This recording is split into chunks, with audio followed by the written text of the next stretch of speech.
I'm just a boy from Kansas out to save the world from chronic disease. And I truly mean that. Nobody is in control of your health but you. I can't heal you. Your doctor can't heal you. You have to heal you. And it's all about having the education and empowerment to know what you need to be changing within yourself, within your life, to set your soul free and accomplish that best life that we all like to talk about. And I truly believe that the greatest medicine of all is to teach people how not to need it. I'm Brendan Vermeyer, the original Holistic Savage. Welcome to the Holistic Savage podcast.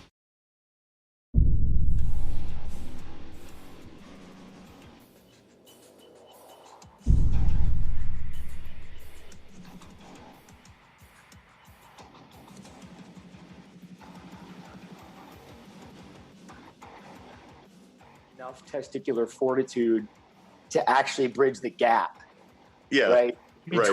Between what you're saying, which is the fastest growing segment of the healthcare population, what we call the citizen scientists, not patients, right? Mm-hmm. And actually using that somewhat threatening language to this other well-developed community, which is basically a post-World War I, World War II triage, MASH, critical care, surgical system. I think people, when I come back here from Borneo and people tell me over and over, the system's broken, Dr. Miller, the system's broken. My response is, I don't think so. I think it has an identity crisis. And I think part of that, you want to be citizen scientists don't want to own is that if what I'm saying is true and the system has an identity crisis and it really never purported to be a preventive medicine, integrative, holistic center, then that means the responsibility falls on you, right? So if the greatest medicine of all is to teach people how not to need it, they have to be willing to learn and then carry that responsibility. And those are inconvenient truths for people, man. Oh yeah. I'm all about the inconvenient truths of life, because it's like until you actually face it, it's just pure stagnancy. And that was some mind blowing, man. I'm excited to talk to you today. This is going to be a good time. I remember when we first met, I was just like, this guy, who is this guy? You're like which by the way, I started recording because as soon as you started getting onto some good stuff, I was like, oh shoot, like I need to capture this. This is good. And I remember that was something I was really impressed about is I feel like we're kind of on the same frequency, but you have a totally different background, totally different perspective. And so for me, I'm just kind of this young guy. I don't know what the hell I'm doing. I'm just like, well, this makes sense to me. But then I love how you have sort of this, paradigm, this way of looking at it as the citizen scientist. I remember you talking about that, in Arizona back in May. And I really liked the way that you did that. So I definitely want to explore that a little bit, all sorts of good things. So, as we're going, we can just talk about anything and everything. I've got a podcast manager. She can edit whatever, so we can always remove stuff. I figure I'll keep you about an hour, but I want to be super respectful of your time. So by all means, like whenever you have to go. So. Yeah. And we got to touch on hemp. I mean, what's going on with hemp? The credit card processing companies have pretty much backed out of even, swiping and running the charges. So, there's stuff going on there, man. It's savage and it's gritty, and we're in a historic time in medicine, brother. I would venture to say there's never been a more exciting time to practice medicine, and it isn't due to major paradigm shifts within the system. This almost $4 trillion industry that you and I, probably you, but I certainly still was in the generation that grew up believing that ivory tower along Lake Drive here that had 500 beds in that hospital, like that's where healing occurred. And outside of that was sort of like ancient Chinese secrets or a little bit of mom's, castor oil. But if you really wanted to get well and heal and you wanted to find the smartest practitioners, you'd go to that hospital. And I used to mow the lawns across the street from there and look over and watch the guys and girls in their white coats go in and think, gosh, if I could only be that person someday, right? But Wall Street Journal 2008 polled over 3,000 physicians asking about fulfillment, and 8% came back saying they were satisfied in their careers. Over half said, if you gave me the same money in a different job, I would probably go take it. Wow. So what they do well, and what the system has always done well, and I remember 15 years of cosmetic surgery and facial reconstructive surgery, I know this very well. If you need emergency care, intensive care, surgical care, you're in the best place in the world. Yeah. You know, if you have a great Saturday night here along Lake Drive at the beach and you crash your moped, you're in the best place. You wouldn't want to be anywhere else in the world. Yeah. But the system, spends 2% of its budget on preventive medicine. So for you and I to come into a space like this as colleagues who want to carry this banner for the citizen scientist and try to ignore those facts, while potentially ignoring the fact that the average deductible for people now, for an individual, is $3,900, and for a family is almost $9,000 in America. They need the safety net. They need the system to be identified for what it is. It's your MASH unit. After World War I and World War II, we came back and set up a fancy MASH unit, and it has not changed. And they don't know how to make that economical. I just met with one of the largest healthcare systems in Wisconsin, and they're desperately reaching out to new spaces, including integrative docs, to say, how do we get back on board with the front edge of medicine, because we're falling behind. So you have these principles set up. People need the safety net, but identify it for what it is. For God's sake, have a primary care doc, right? And have, I would know what general surgeon you want to go to if you need a hernia repair or you need, a GI doc. But then understand that if you're going to step into our space, it's exciting. It's absolutely powerful. Even the CDC and P said 80% of chronic disease can be controlled by lifestyle. But you got to be ready to take responsibility. Yeah. And you and I, people go, oh, I love the fact that he calls me a citizen scientist and not a patient. Not every patient in our practice gets the moniker citizen scientist. I mean, if you're reading on your own, if you're coming in and showing me books and you're challenging me on our research, then that's when we go, all right, you're a citizen scientist. Yeah. And then, Brendan, the question is, legally and ethically, what latitude does that give us? So we took hemp oil and took our citizen scientist community and said, we want 67 of you people to come in and we want to study hemp oil with you, because they're already doing it. I mean, that's the madness, right? Yeah. You and I hear people saying that they're experimenting with their bodies every day anyway. Yeah. And they want to engage someone like you. They want to engage a physician like me to be an advocate, but to also help them understand the parameters of the sandbox that they're in. Right. And hemp oil is a great example of how to engage citizen scientists. But, if you're using language like we are doing human research or clinical trials, and we adhered very strictly to the Helsinki principles of doing human research. Somewhere this kind of a conversation needs to expand into the regulatory arena so that they can give some kind of a nod or approval or easier process for clinicians like myself, coaches and health practitioners like yourself, to make the citizen scientist experience something that we can actually crowdsource, right? Pockets of citizen scientists around the world are meeting in coffee shops and running experiments with this hemp oil or that essential oil. There's this strange divide between educated people like ourselves and the immense potential of those citizen scientists out there studying and experimenting with their own body. And you know how I know there's a divide? Because Amazon's not involved, Google's not involved. And we, unlike any other industry in the world, we're not crowdsourcing user experience. Where's the freaking data on the millions of people around the world who are experimenting with hemp and cannabis? Right. They have it. We just we're afraid to set up the systems to go and grab it from social media. Right. Right. But every other industry is doing it. The auto industry knows exactly how you're thinking about cars. The insurance industry knows. The clothing industry knows. Food industry knows. Yeah.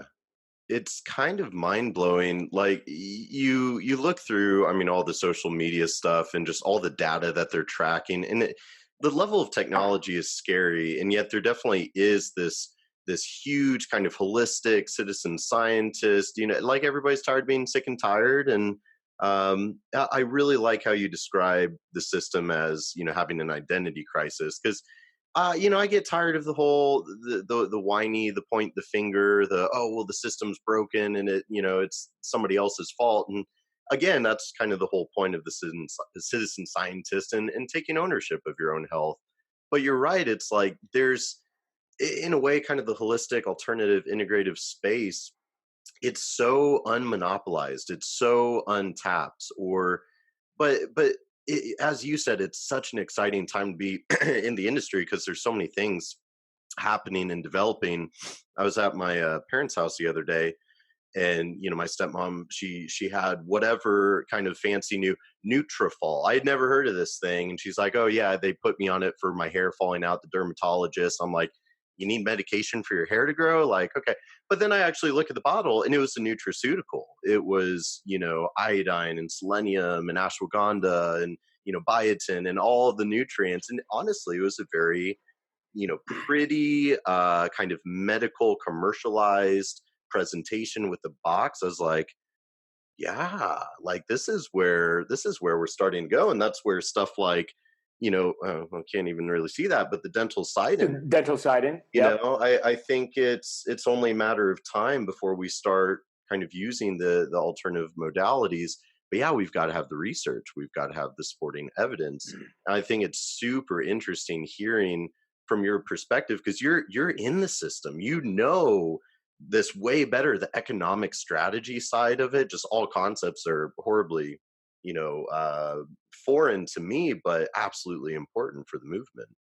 Yeah, there's if the system's broken in any way, I would say that it, for whatever reason, over the last 60 years, there's been a lack of accountability about running a tight, efficient, high value business, Mm, right?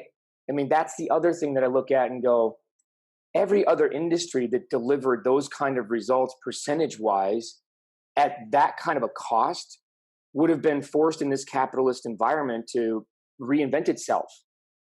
So I don't think it's productive for you and I per se to get into the weeds of the big pharma conspiracies and the insurance conspiracies. But I will share this, which is just my story and fact, is that yeah, I didn't want to be back in the US after having practiced for 6 years in Asia, yeah. where it's pretty damn nice that, you know, you got a driver picking you up at the airport. You know, when you're in Jakarta, you got a couple police officers looking after you. And they absolutely respect the heck out of American board certified surgeons over there. And consequently, you get to do everything you're trained to do. Mm, You're not pigeonholed into this surgical subspecialist system here. But when I got back and was comparing being a practitioner in the US to what I experienced in Asia, I called three people. I called my licensing board here in Wisconsin, the medical board. And I said, you know, I've got this 184-page medical book in front of me. And I just want to make sure that I am setting up my new practice here in ways that dot I's and cross T's. mm, Because I'm a dentist and I'm a surgeon and I'm an integrative medicine practitioner. I do stem cell therapy. I do a little bit of dermatological surgery still. I get in the mouth and do some surgery. So can you help me understand so that at the beginning I set this thing up right and it's meeting your criteria? And she said, as of 2 months ago, our office no longer helps to interpret the medical code book for our doctors. mm, I said, well, who should I talk to? And she said, a good malpractice attorney should be able to handle that. I said, what if my malpractice attorney doesn't know how to interpret it? It's written by your office. And she said, get a better attorney then, doctor. mm, So that was call number one. Call number two was to a family member of mine who knew somebody who was on the board of a major insurance company. And I said, look, who took out your daughter's wisdom teeth? And he said, why do you want to know that? And I said, well, just answer the question. He said, well, this guy at the University of Michigan, who's a colleague of mine. And I said, that's a really good idea. You know, that guy's a specialist, and that's who I'd have my daughter go to. But I said, the thing is that in your reimbursements, you pay general dentists the exact same as an oral maxillofacial surgeon to take out wisdom teeth. And I thought I had him, Brendan, against the ropes, right? Mm-hmm. Like, and he just smiled and kind of laughed. And he goes, you're asking the wrong question to the wrong guy. Mm-hmm. He goes, get this through your head. The insurance industry is a for-profit industry. We answer to shareholders just like any other company. So if our workers, the people who are producing our product, are willing to work for a lower rate, of course we're going to engage that and pay that rate. Mm-hmm. So the question you need to ask is to your national organization, which you pay $2,000 a year to belong to. Ask them what they're doing in terms of lobbying to make change on your behalf. Any other questions? No, thanks. We're good. You know. And the third call was to my cardiologist. I developed pericarditis when I got back from Borneo because of parasites, and no one wanted to believe it. But my cardiologist nurse is who I called because at the end of my last visit to the cardiologist, where I said, "Look, I don't want to take colchicine, man. Okay, I don't want to take indomethacin. I want to find quercetin and other turmeric, curcumin, natural ways to reduce inflammation around my heart. And I want to meditate, and I want to fast, and I want to do cold plunges." And he's glazed over. His nurse came back in the room, shut the door, and locked it, which is always scary. Yeah. And goes, "I want to be one of your patients." Mm. And at that point, I was so frustrated, I could have just cried, you know. But she's the one I called, and I said, "Do you still want to be patient number one?" And that's how this thing got rolling here. So that was the beginning. We've set ourselves up and I think the modern practitioner, for any of your listeners, really has to think about their practice as a three-headed individual, a three-headed professional. Mm-hmm. You've got to be a really savvy clinician. Mm-hmm. You've got to be a really savvy business and marketing person. Yeah. And you have to understand technology, wearables, and software, and that dynamic interface with the growing blue screen that's in front of everybody. Mm-hmm. And I don't think, like, if you don't have the thick skin to be all three of those people, or enter into partnerships with two other people, right, where there's lateral discussions about all those things simultaneously, then you're probably better off joining one of the groups. Mm-hmm. But we just from the beginning said we're going to be an incubator for citizen scientists. We're going to have consultants or independent contractors who help bolster the marketing and business side as well as the technology side for us. And we now, 3 years in, we now have a really robust community of people who it's very bilateral. Mm-hmm. They email with fantastic questions. I don't learn as much from my patients as they do from me, but I can tell you this much. I learn a heck of a lot more from my citizen scientists now than I did 10 years ago doing surgery. Right. And that's how you create fulfillment. But the piece that you and I still, are dancing around is we, just like that insurance guy, we're business people. Mm-hmm. And that's the other part of the citizen scientist community that we sort of chafe them just a little bit with. Yeah. Is like, hold on a second. So you want me to jump on a call with you for 20 minutes to help you solve problems? And you think that should apply to the consult we had last week? Right? Mm-hmm. Like, you're an attorney, a corporate attorney. Would you ever do that for one of your clients? Right. Well, yes, but they're on a retainer. So how do we introduce this idea? And this may be the hardest piece for guys like us, that we're running a business and it needs to be for profit. And if it isn't, you're not going to have a happy, productive practitioner, and the practice is going to suffer. Mm-hmm. So you held up dental science and biobotanical research. Every company like that, which you and I wholeheartedly believe in them from A to Z, it doesn't mean that we as practitioners out in the community just kind of roll over and take whatever they give us. Mm-hmm. We have to be networked, not unionized, but we have to have some solidarity about what our value is. Yeah, right. What's your worth to go out and do a talk that may lead to 200 new people buying those products? What's your value for mentioning that product on this podcast? What's our value meeting with a business owner who has a change in trajectory, the life trajectory that impacts the fitness of their company? Right. those are the questions that, as much as I don't like to go there, people like us have got to keep splashing that up on the windshield. Mm-hmm. You know, otherwise, I get practitioners, nurse practitioners, chiropractors, quite a collection of different people coming to me now saying, "How do I do it? How do I move from the system-based, insurance-based to having a more fulfilling life? I don't want to be, in the 92% that aren't fulfilled anymore." Right. And it's a gut check, man. It takes testicular fortitude and a whole lot of faith to do it. But how cool is it that you and I get to talk about and research and collaborate in a space that, because of our personalities, we'd be doing this anyway? Yeah.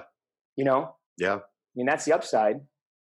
I mean, that's the beautiful thing about it. I just feel like if it doesn't set your soul on fire, why do it? And what's the point?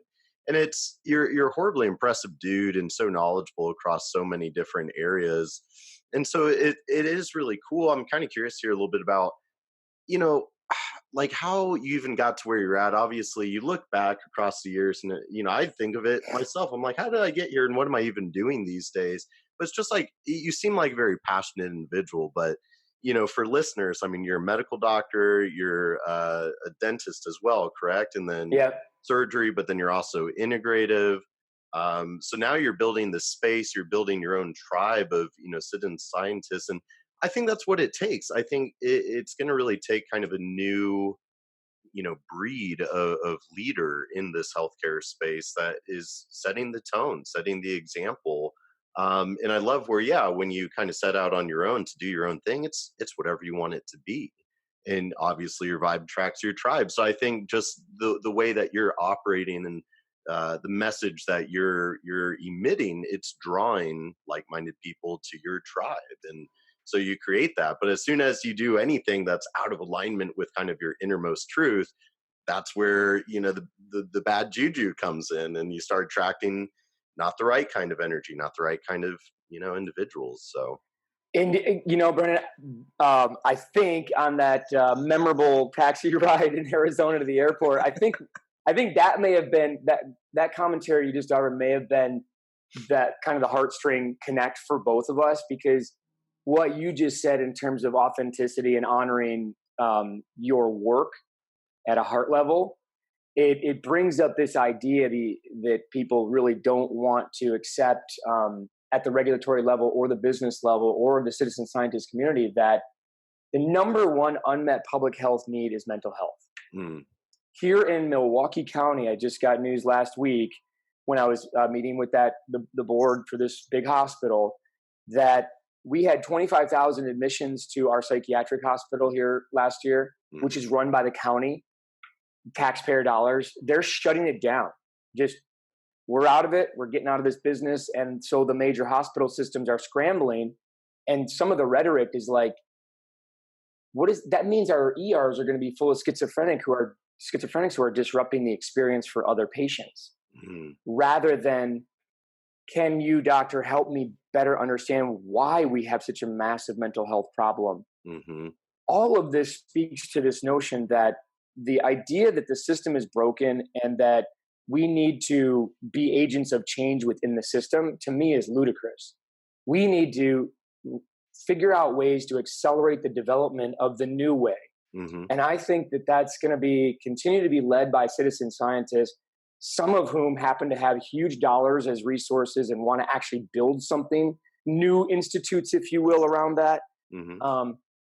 The hindrance, which I just can't get my brain around, is why our regulatory bodies are putting a governor on that development. Mm-hmm. I don't understand.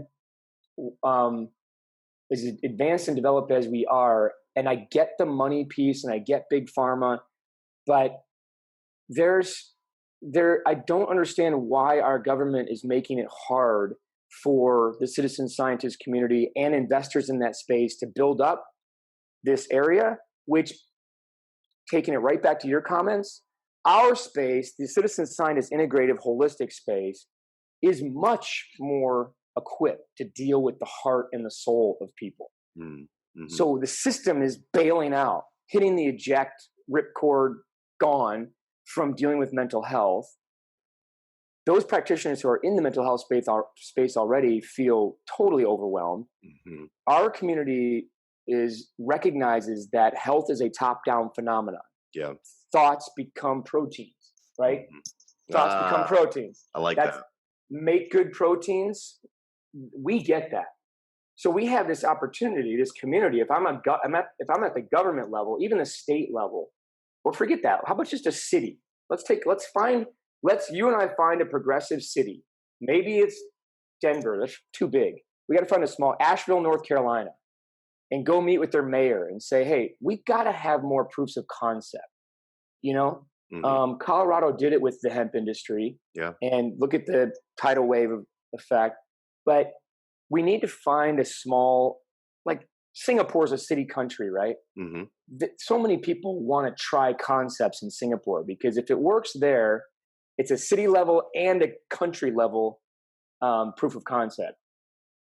But we have the opportunity to help spill over from our joy space and our health space and our anabolism space into this massive void in need over here, right? Yeah. And so I think that becomes, if there's listeners in your community, that becomes some leverage content to just keep asking that question, right? Mm-hmm. Hey, Mr. Politician, Mrs. Politician, why would there be any impedance in growing up and formalizing, or at least just making it easier? You and I don't really care if the government formalizes us or not. It's just making it, don't just remove the obstacles to us growing our sandbox. And look, the benefit is we're going to start to help fill that need. Mm-hmm. Oh, you mean you guys have answers for schizophrenia?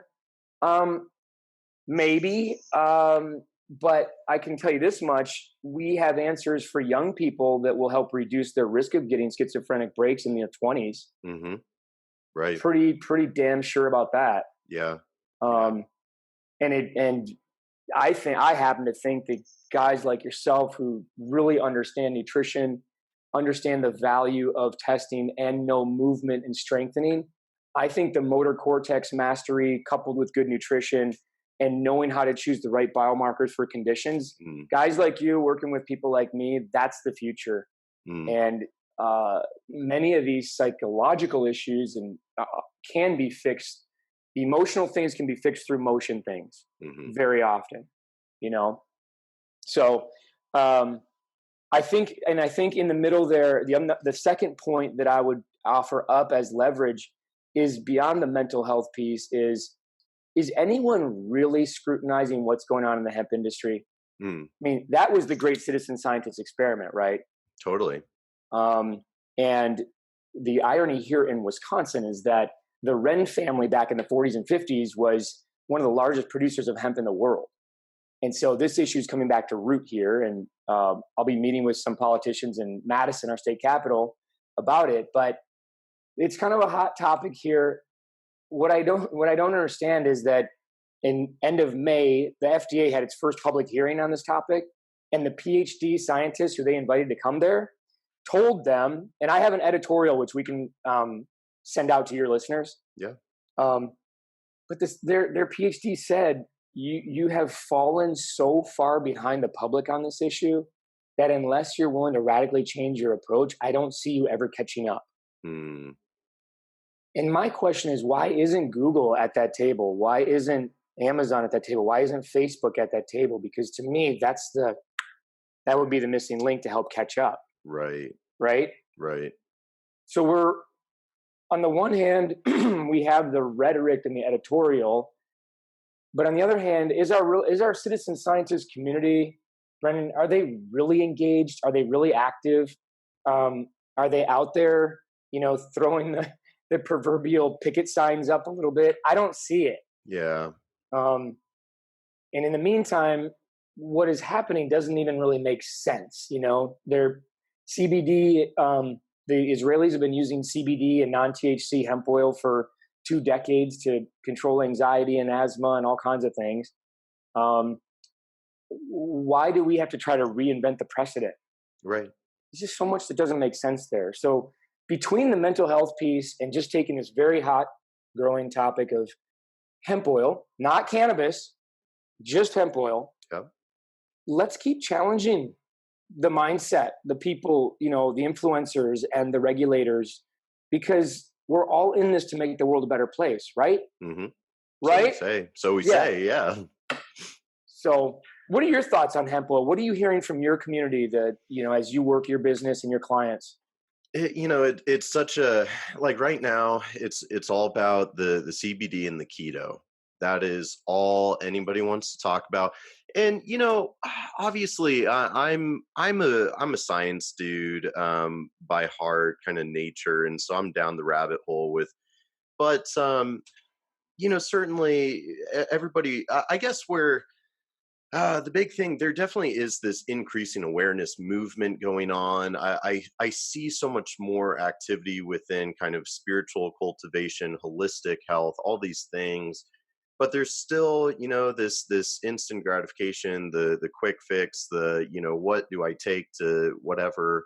And so like CBD and keto, those are the hot things right now. I mean, you go to Paleo FX or KetoCon or whatever, and it's just, if you're not doing the ketogenic diet, you're not drinking bulletproof coffee, and you're not doing CBD, like, do you even care about your health? Is kind of where things are at right now.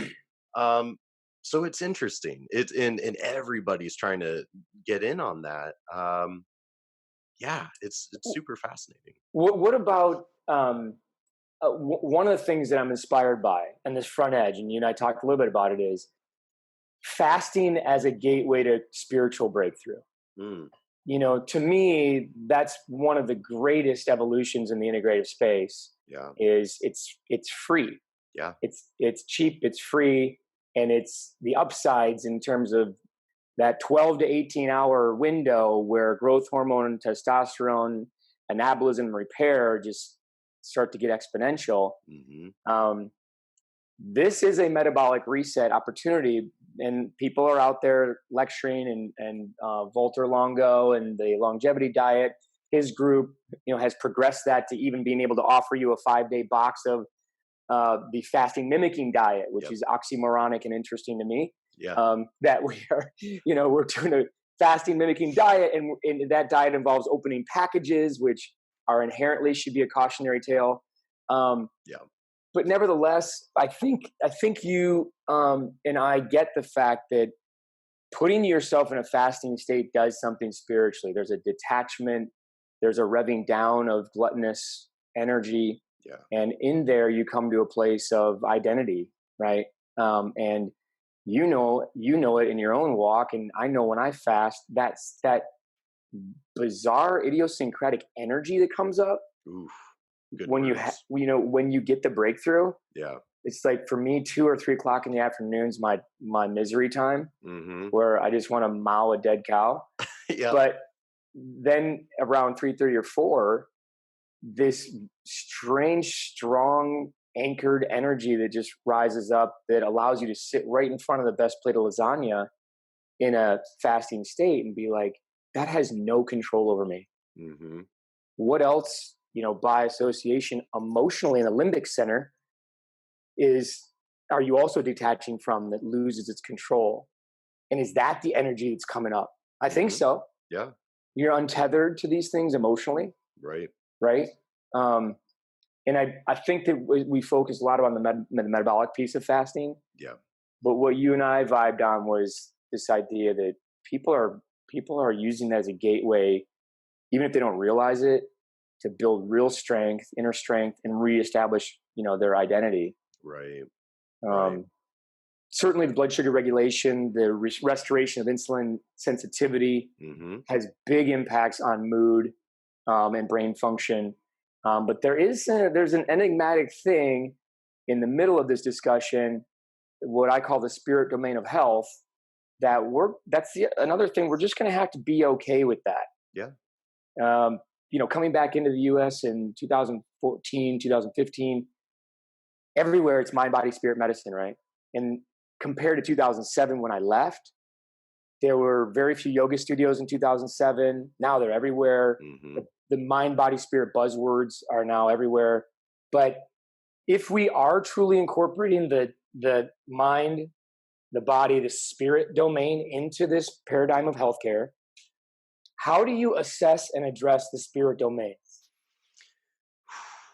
Well, right?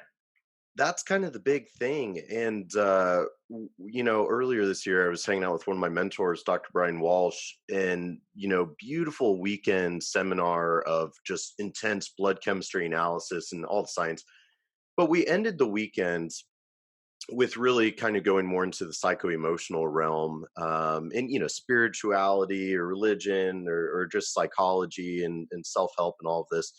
But ultimately, he provided all these awesome papers really demonstrating how the health detriment of loneliness, or having a lack of purpose in your life. And so to me, I kind of look at the spiritual and psycho-emotional stuff as like, aren't we all just kind of trying to find purpose, in this world? And aren't we trying to cultivate that? And, there's the hedonic pursuit of, oh, just run towards pleasure, run away from fear, versus, really pursuing self-actualization. And I feel like that is what everybody's looking for and craving. And then how you find that, like what vehicle do you take to get there or pursue that is kind of up to the citizen scientist. But then as to your point there of like, how do we quantify this? How do we, measure and assess and scientifically validate? And so, yeah, we're doing all of these other ventures. It's super interesting. Yeah, I think you mentioned self-actualization, and I talk, most of my patients, clients, citizen scientists are at the top of Maslow's hierarchy. And I've got a blog piece I'm going to be sending out this week on the modern Maslows. And what I observe at the very top in the self-actualization is the golden triangle, which in that self-actualization, the very, very top, the 0.01 percenters, they get dizzy. It's like, try to stand on a peak. And if you only feel safe associating with other $200 million club people, private jet people, country club people. And eventually what I see is people start to get dizzy and they look for expansion through alcohol and drugs and risk taking. And what I tell them is, I've written scripts for guys to take their kids to third world countries, like a prescription pad script. I don't know any other way to fix your issue with your kids than for you to go show them what the bottom of Maslow's looks like. Yeah. Right. So if you're not reaching up to this enigmatic spirit domain, something much, much bigger than you that you can't control, and you're not reaching down to help other people get up Maslow's, right? Right. What ends up happening, I think, is people get dizzy. It's just part of life that you've got to be reaching into spaces that are slightly uncomfortable, that you're not sure about, and you've got to be in service to others on some level. Yeah. It's like this purpose triad, right? Who am I going to serve? What do I have to learn to serve them? And what am I going to sacrifice to learn what I got to learn to serve them well? Right. And that counters what I grew up with thinking, which was, if I just go be a surgeon, make at least $500,000 a year, by the time I'm 45, I should be able to do whatever I want. Yeah. Well, you know what it looks like? Doing whatever you want. I spent 1.5 years just traveling the globe. Honestly, the first 6 months were like, I was the coolest cat on the planet. Yeah. Almost every month after that, I became progressively more miserable. And I remember waking up on the couch of a buddy's place in Vancouver, about 1 year into that sabbatical, and thinking, oh my God, I need work. Yeah. I need to be beat on a little bit. I need to be stretched. I need to have responsibility. Yeah. And I remember thinking, it almost doesn't, to fulfill that thing for a human being, it almost doesn't matter what it is. Like I thought about just going and getting a UPS driver job. Like, in the absence of structure and having forced adaptation. Yeah. Right. That I didn't create. Now, you go to the gym and you create forced adaptation because you want a certain outcome. I have very successful people who go take up marksmanship and sport shooting and racing cars. That's forced adaptation, but you created it. But when you're an employee or you're in relationship, you're really in relationship, you get unplanned forced adaptation, which somehow, some way that's this magic thing that makes you feel real. I really dig that. I really dig that. Kind of, it's in service to a higher cause than ourselves and our own self-interest, and that was kind of the big thing that we were talking about in Portland was, really that self-actualization and, sense of purpose. It really does come from serving others. And I was talking to my friend Kieran, big microbiology guy, and it's like, the human body has more bacterial cells than human cells. And so then you start, and that's what's so cool about nature is you, at some point, it's like you almost start feeling like we are this kind of, pseudo commensal bacteria on the face of this planet. And you start, I don't know, there's a certain magic to the human phenomena. Like, oh, we're so smart. We have this higher intellect. And it's our self like acknowledged perception of something greater. And at some point, sometimes I'm almost like, I think we are very driven to be this kind of bacteria that we're supposed to help our fellow bacteria, proliferate and grow. We're supposed to, like, that's what gives us purpose and continuity. We are biologically wired and driven. And I don't mean to extrapolate and pull out all of the romantic human experience of it. But if you just kind of look at it from this like black and white sciencey, but that's the beauty in it. So like, go help somebody, go do something, go serve others. Like don't I don't know. That's the whole point.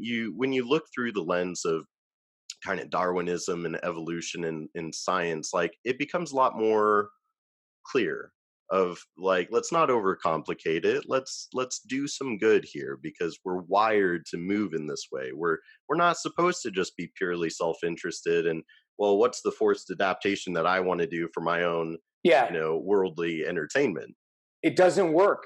Yeah. I see it over and over. It doesn't. It will. There's a glass ceiling to that. Mm-hmm. What we grow up aspiring to is being able to control all facets of life. And we actually need to get that, feel it, understand its weight, its valence, and then understand its deception, and then implode it. Yeah. And do it in a way that causes like a ripple effect in a grand fashion, in a way that, think about when people hear stories of a guy writing a check and giving away all his wealth. Mm-hmm. I mean, that's a whole nother discussion. I tried to do that with like half my wealth coming back from Asia. And, some of it was used for really, really good. And some of it, 8 guys got together and went to jail because of it. Okay, but I'm not attached to the outcome. Yeah. What it did was it did something for me. It freed me. I achieved that. And you hold the valence and you own it. And your responsibility is to understand all the tools that you've been given, your voice, your identity, your passions, your ability to sing, your ability to build a better body and coach people. But our responsibility is to really, it's a different way of loving yourself. If you start to think about, I love that language. If you start to think about you and the fact that we are kind of a microorganism in the planet, I like that analogy. And whether I like it or not, me owning my authenticity, my gifts, and what I'm not sends energy, call it the butterfly effect, call it whatever. It makes it easier for the other human bacterial, quote unquote, organisms living around us to be their more authentic self. And our faith is that they hold their gifts as responsible citizens and say, I know what this means to the entire biome. Mm-hmm. My ability to sing, how sexy I look if I decide to show a lot of cleavage, how that's gonna, like, all that stuff. Mm-hmm. It's your responsibility to own that and think about yourself in a different way as influencing the ecosystem around you. I had a really cool moment in this regard yesterday after a picnic at our church. There was this a guy who owns, believe it or not, Brendan, we have a surf shop here in Lake Michigan. Oh, really? It's called Lake Effect Surf. They're awesome guys. Yep. Yeah, I saw him walk across the park and I'm like, Jacob. He comes over and we start chit-chatting. He goes, hey, thanks for inviting us to your birthday bash. We couldn't make it, but I wanted to let you know that this woman that was on the list of people that were on the invite, she saw my company, Lake Effect Surf, and she called up and she asked what organizations we support philanthropically. He said, we, the only one that we really do is like the beach restoration community. So she called them and made a donation of $100 on your behalf. Mm. Like, I would have never known that. Yeah, right. Right. But that's an individual who gets this commensal experience. Right. You understand? Yeah. She's not attached to outcome. She doesn't need the glory.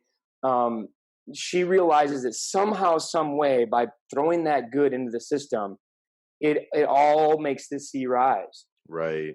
Right. Our skincare line is called I Am Integrative Skincare. I Am. And the reason that it's named that is I was in Asia between 2007 and 2015 at a time when the 20-year-olds and that 30-year-olds were saying no to the old paradigm of, Samuel, you go be an architect, or you're going to go be a doctor, or you're, that like traditional kind of like militaristic Chinese dad. They were saying no. And the dental students and medical students that were rotating with me, this is what you get, man. We're going to go do some surgery, but then we're going to sit and talk like this. And I would ask them, what are you really passionate about? It's a very American thing. Yeah. And in the first 2 weeks, it's, well, I'm going to be a dentist. I didn't ask you that. I asked what you're passionate about. Like, who are you? And many of them started getting tearful, saying they love music, the violin. They love to paint. They really want to do something with animals, all this stuff. And I was just blown away that we would suppress that biome would have that sort of like antibiotic sterilization to it. Yeah. Right? Yeah. That paradigm of living. Right. And so we built I Am Integrative Skin at a time when the spirit of the individual, the I Am statements were rising in Asia. And it was a really cool synergy. And people can check that stuff out on our website. But we have a cool mission there to encourage everyone every morning that they cleanse, they restore, and they protect, to reinforce almost in baptismal fashion the I Am. Yeah. I am clean. I am protected. I am radiant.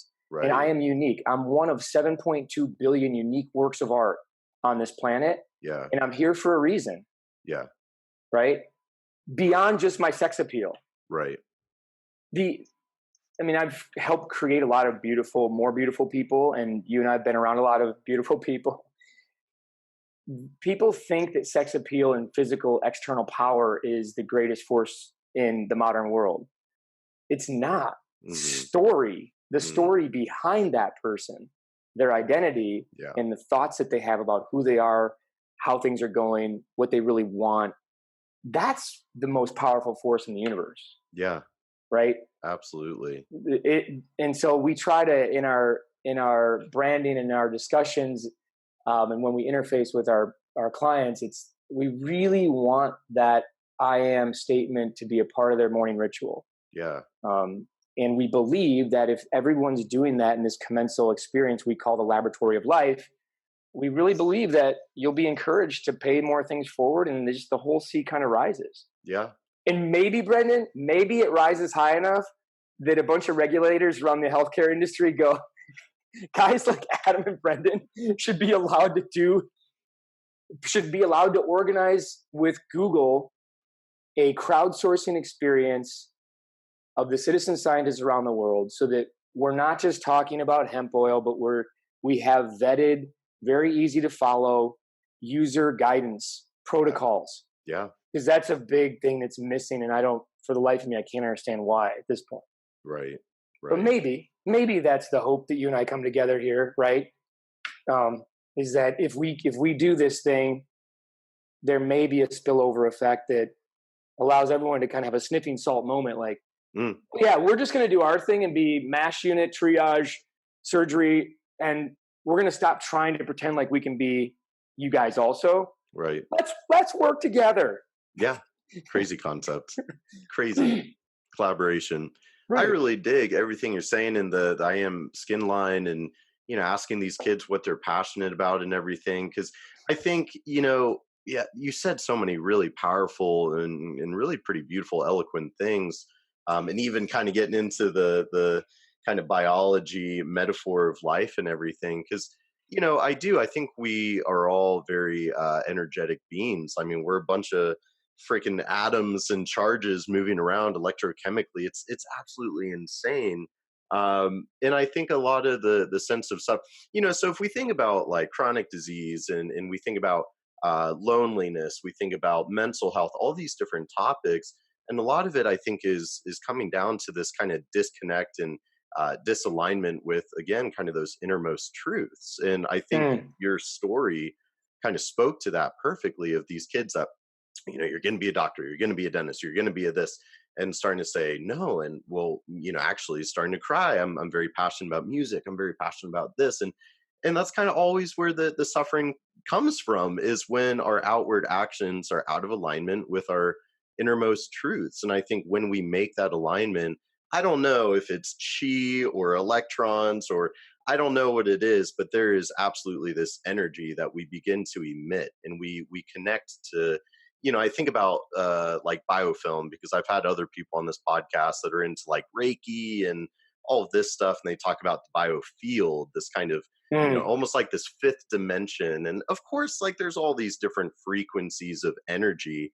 But my point being, I almost kind of picture us all as these, again, kind of the pseudo commensal, but it's like we are part of this biofilm, that we love talking about in kind of the functional space. And we're connected through the biofilm, or biofield, or the universe, whatever you want to say. But I think that's what it is it starts with the individual, of kind of replugging back in of, hey, what are you passionate about? What's your purpose? What is that inner flame that, if we can cultivate that, is going to grow and spread? And, and so to your point of kind of what we're all about, and what we're the bigger movements that we're trying to have an impact on, it starts right here. It starts right here with cultivating that inner truth, putting it out there. And it's amazing to see everything that you're doing, the impact you're having, and how you're putting all of these major, kind of complexes, infusing it into one. I don't know, it's very impressive. Yeah, Brennan, I appreciate the encouragement, and I love the idea that this could be a spark to help, even if Google or Amazon aren't going to get involved at a big level, just to spark like-minded people who want to get together, want to organize, and just be using the language, right? What medicine does to create a specialty is it creates a new language. Mm-hmm. That's pretty much it. And that's what we're doing here. We're saying, let's make these principles real. Yeah. And let's have the conversation. Let's make it part of the conversation you have with your front desk staff. Let the guy at the gas station, like, if we're going to cultivate this new path in this new community, we got to start with the language that we're using and be intentional about how we communicate. Mm-hmm. Al Gore went before Congress in 2007, I believe, and said, "The inconvenient truth: the planet's got a fever."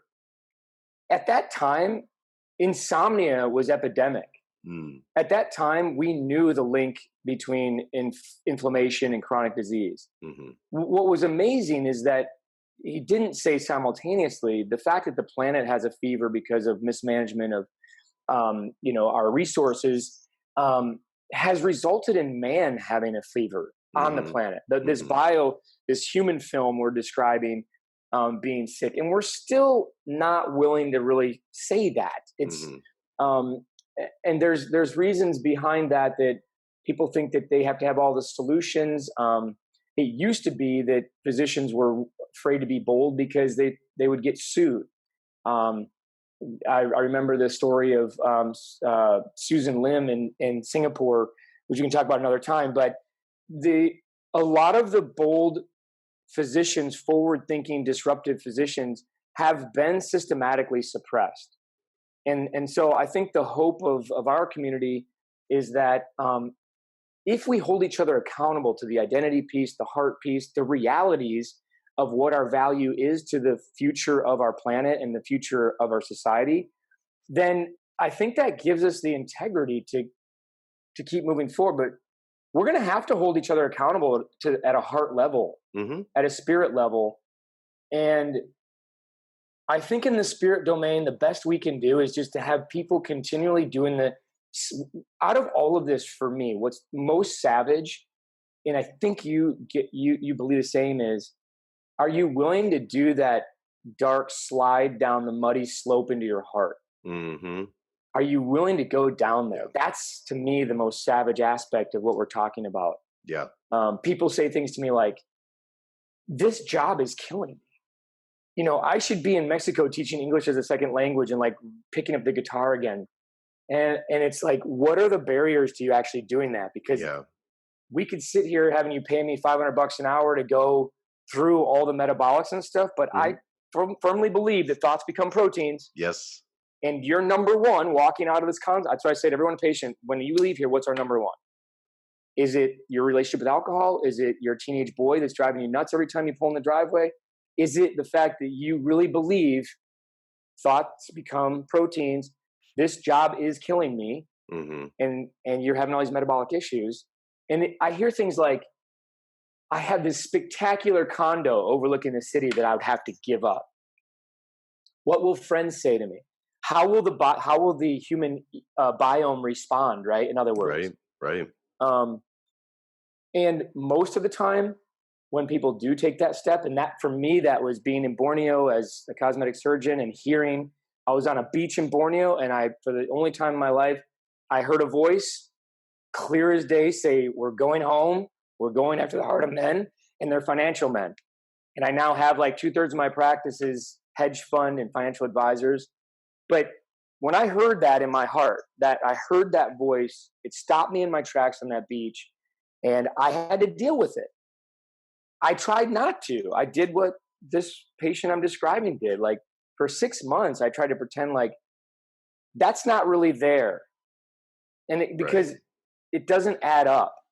Why would God take me to Borneo, build up this huge influence, do all this surgery on these amazing people, and then I'm just going to go home? So watch out for that supratentorial, that prefrontal editor, you know, the me, myself, and I boardroom meeting. Yeah. Trying to make everything fit. Yeah. Right. And that is the downside of the system-based medicine is if 1 + 1 doesn't equal 2, and then you haven't run a double-blind placebo-controlled study on that to verify 1 + 1 = 2, then it's just not shared. It's not encouraged. Right. But to me, it's if you and I and others around us can cultivate this savage space of like going into that dark unknown of your heart, and sharing with others, you know, this is what I think I'm hearing. Yeah. That I should leave my corporate attorney job and go to Mexico and teach English as a second language. But I'm afraid to give up my condo. I'm afraid of what people are going to say. I'm afraid of not being able to buy $300 heels. And we should, our posture should be, that's all okay. Yeah. That just is the ecosystem. That is the biome we're in. It's the film we're in. And it, like, you know, it's really, you know what makes great soil to plant plants and vegetables and fruits? Fecal matter. Manure. Great soil has manure in it, man. Yeah. Right? Yeah. It's like, it's a little bit stinky. It's a little bit gritty. It's a little bit savage going in there. Absolutely. It is. But can we remove the judgment? Right. Well, and that's kind of the big thing. And, you know, good. I'm so glad you brought this up and we can kind of tie it all together because I think I posted something the other day. I was at a show in Portland. And I think part of my thing that I know is something I'm passionate about with this. I mean, even just this podcast. What are the 4 main topics of this podcast? Functional medicine, fitness, psychology, spirituality. You know, those are the things. Because to me, it's just like it's always been all the above. You know, we have to movement as medicine, nature in environmental medicine. You know, like, especially we all love talking genetics, epigenetics. Oh, well, epigenetics controlled by the environment. It's like, okay, so why are we not using environmental medicine? But I think as much as I love, you know, mold toxicity and metabolics and, you know, fancy biofilm toothpaste and stuff, ultimately, I think the psyche, the psycho-emotional, the looking inwards, as you're saying, because, you know, something I'm sure you see a lot is I just had this guy slide into my DMs on Instagram and kind of one of these like, I did a mycotoxin test and I knew there was something wrong with me. Like, I'm really counting on you, man. You've got to get me better, which goes against everything that I say when I take on a client of like, literally even my podcast trailer says like, I can't fix you. Your doctor can't fix you. Like, you have to heal yourself. And it's all about having the right tools, the education, the knowledge. But that's the biggest thing is, as you said, looking inwards, that is the hardest, scariest that like you do. And that's what the whole holistic savage is, holistic. Yes. Peace, love, namaste, raise vibrations all day. But this is still, a survival Darwinistic reality. Maybe it's more complex. Maybe it's more sophisticated. Maybe we're not hunting and gathering. Instead, we're trading stocks and, politics and stuff. But nonetheless, like, you still kind of got to be a savage. And you got to be savage enough to look inwards, to own your shit, to recognize the beauty. And I think the process of self-discovery is largely one of unlearning. We have to strip down, we have to, shed the domestications of our entire life. We come into this world a blank slate, and immediately everything is projected onto us. Our future, you're going to be a dentist, small child. You're going to, and at some point we have to stop with all the outward looking and finger pointing and, well, what supplement do I take to feel better and what tests do I run? And I knew there were if you got to fix me, man. And we got to start looking in the mirror. We got to start looking inwards. We have to start owning and working through that, because otherwise we'll never get anywhere. So I loved how you spoke to that. It's slimy, it's dirty, it's stinky, it's super painful sometimes, but if thoughts become proteins, and we know we can rewire our brain through neuroplasticity and we change our very like, how many different diseases are due to misfolding of proteins? Mm-hmm. And if thoughts become proteins, see where I'm I know where I'm going with that.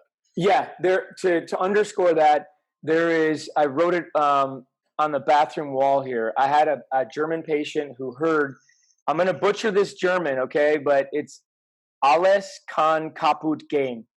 Alles kann kaputt gehen. That's German. It's four small words in German. Alles kann kaputt gehen. He heard that from his mother over and over and over growing up, which means it's the German version of Murphy's Law. It literally translated means like, everything can go kaput. Mm-hmm. Everything can go kaput. So now he's a little later in life and has had massive success and is having some emotional crisis. And tracking him back and his messaging, and I saw him light up with the idea that thoughts become proteins. He tearfully shares with me, that what I heard growing up, what I remember is alles kann kaputt gehen. Alles kann kaputt gehen. Everything can go kaput. So he said, I remember fashioning my vision, which was, I'm going to go get to work in this particular field and just pound nails and pound nails and pound nails. And when I did that in response to alles kann kaputt gehen, what people said to me is, oh, he's crazy. He's crazy. He's crazy. Mm. So everything can go kaput. And my identity is, you're crazy, by the age of 7. Mm-hmm. That started him. Now he's in his 70s and he's going, why do I feel so emotional about life and my morbidity and my mortality? And we need to unlearn some things here, buddy. Mm-hmm. Those proteins are that love letter or poison pen letter or status quo memo is going down, knocking on the cell wall, mm-hmm. getting access in, opening up through DNA unraveling and influencing messenger RNA, and literally the proteins that come out are changing. And how do we do it? That's probably the next time we get together. But it does. Here's what I would say: it's not enough to do mantras. Mm-hmm. Right. And the only way I've seen it go is if you actually share with another human being, as you slide down the hole, what you're experiencing, what you're grabbing onto, what you believe about yourself. And if you're not a little bit timid or a little bit concerned or feeling a little bit vulnerable, you're probably not savage enough. I like that. I would agree with that. And then, Brendan and I, we're going to love you, man. If you're not ready to get that naked and savage, right, dude, it's where you're at. you're only bench pressing 135 right now. It's where you're at. Do we think that if you breathed better and kept your rhomboids tight and shoulder blades back, you could probably add 20 on right now? Yeah. But dude, come on, bring it in. Yeah. You know? Makes me think of, and then I know you've got lots of stuff going on, let you move on with your day, but it makes me think of this verse from The Prophet by Cahill Gibran. You know, and it's a whole verse about love and how savage and painful love can be, but also how exalting and beautiful and phenomenal. And so he talks about, you know, if you should only seek love's pleasure, you know, and you're not willing to go through the pain that real love can evoke and bring and carry with it symbiotically, you know, then it's better for you to kind of step out of that world and step into the gray and seasonless world where you will laugh, but not all of your laughter, and you will cry, but not all of your tears, you know? And so he's really saying, like, if you don't have the testicular fortitude, as we've said a couple times, to do that savage inner work, that's fine. But go ahead and just step into the gray world where that's going to be your reality. You'll laugh, but not all of your laughter. You'll cry, but not all of your tears. Like, that's the reality you've chosen. Dude, even just hearing you say that, man, I shudder. I don't like it. And in fact, the past couple of days, I've just had, I lost my mentor, my key mentor passed, and a lot of mismanaged cancer care led to it. And, you know, I've come to grips with the fact that people who I thought had the capacity and were willing to go in beyond the gray to what love means holistically. This is a strong reminder based on what you're saying, which is that that's your journey. And not everybody's going to get that, you know, they may not have the capacity. I would say half of my friends, and there's some buoyancy that's good for us to have those people around. So you don't stay, right. You know, the buoyancy is needed to come back up. But the idea of living what Stanley Kunitz would say in his poem, The Layers, at the very last line, live in the layers, not on the litter. That poem opens with, I've lived many lives, some of them my own, and I'm not who I was, though some semblance of my being remains. He describes looking back and seeing these campfires of the different stations from his life. It ends it by saying, live in the layers, not on the litter. Yeah. And, but not everyone, don't expect everyone to understand that that's how you roll. Right. Because it hurts. Yeah. You know, it hurts to go there. Bro, this has been really good. I've got a patient starting in about 10 minutes. You're good. You're good. I'd love it if you could help people understand where they can get our IM skincare. Yeah. We've got intelligent melatonin that's been used for 10 years to help people sleep at night.